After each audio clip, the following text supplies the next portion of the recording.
Hi. Cake cutting video வந்திருக்கும், பார்த்துருப்பீங்கன்னு நினைக்கிறேன். கேக் கட் பண்ணினதுக்கப்புறம் கொஞ்சம் ஃபோட்டோஸ்லாம் எடுத்தோம்.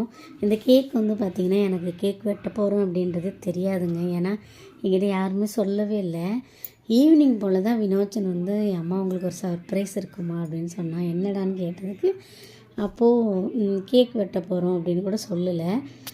சரி, ஓகே, என்னமோ பண்ண போகிறாங்க, நான் கிஃப்ட்டு தான் ஏதோ கொடுப்பானோ போல் நினச்சேன். ஆனால் கேக் வெட்டுவோன்னு நினைக்கவே இல்லை.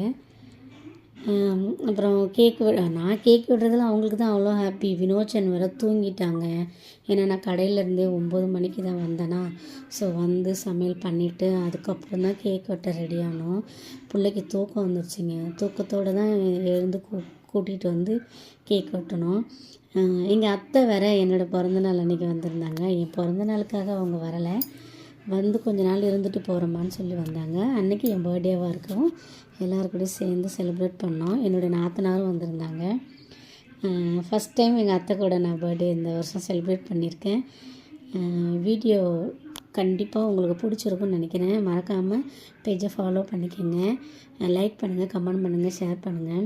அப்புறம் நான் பிரியாணி தாங்க பண்ணியிருந்தேன். கொஞ்சமாக தான் பண்ணியிருந்தேன், ஏன்னா அன்டைம் ஆகிடுச்சு இல்லைங்களா. ஸோ அதனால் கொஞ்சமாக பண்ணி நாங்கள் சாப்பிட்டு பர்த்டேவை செலிப்ரேட் பண்ணியாச்சு சூப்பராக. வீடியோ பிடிச்சா லைக் பண்ணுங்கள், கமெண்ட் பண்ணுங்கள். பாய்.